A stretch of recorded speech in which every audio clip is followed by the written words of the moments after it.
पूर्व डीआईजी हरचरण सिंह भुल्लर के मामले में जो सीबीआई का केस चला आ रहा था, अब उसमें ईडी की एंट्री हो चुकी है।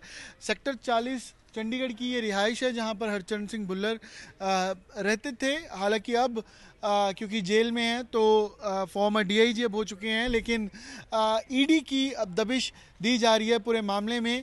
और जो प्रेमिसेस जितने हैं हरचरण सिंह भुल्लर से जुड़े हुए, वहाँ पर ईडी की सर्च ऑपरेशन सुबह से ही जारी है। सुबह 6 बजे से ईडी ने रेड शुरू की है और अब देखिए कि ये घर है सेक्टर 40 के अंदर, और इसके अलावा 11 लोकेशंस पर, 2 चंडीगढ़, 5 लुधियाना, 2 पटियाला, नाभा, जालंधर और आसपास के जो कुल 11 लोकेशंस हैं जहां पर ईडी की ओर से रेड की जा रही है।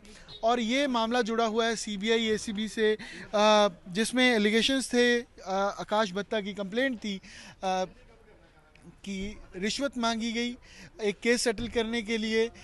लाखों रुपए की डिमांड की गई थी हरचरण सिंह भुल्लर की ओर से, और उस मामले में ऑडियो भी सामने आया था।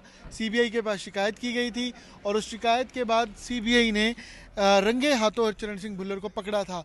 और उस गिरफ्तारी के बाद करोड़ों रुपए कैश मिले प्रेमिसेस से, फार्म हाउस से, कई महंगी घड़ियां, पूरा हाईलाइट ये केस हुआ था। लेकिन अब इस मामले में ईडी की एंट्री हो चुकी है और ये जो मिडलमैन शांतनु था उसके साथ भी जुड़ा हुआ है, क्योंकि कई आईएएस, कई आईपीएस और कई ऐसे हाई वीवीआईपी लोग हैं जो इस नेक्सस में जुड़े हो सकते हैं। तो ईडी की एंट्री से उनके भी नाम सामने आ सकते हैं और ईडी उन पर भी दबिश दे सकती है। पंजाब में हालांकि 6 महीने बाद चुनाव हैं, लेकिन साथ साथ ऐसी कार्रवाई कहीं ना कहीं लिंक कर रही है कि अब उन आईएएस, उन आईपीएस अफसरों पर भी दबिश दी जाएगी और साथ साथ जो कुछ पॉलिटिकल क्लास भी हो सकती है जो इस मामले में साथ जुड़ी हो।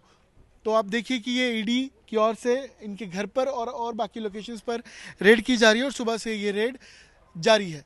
कैमरा पर्सन चांदी साथ अमन भारद्वाज, चंडीगढ़, आज तक।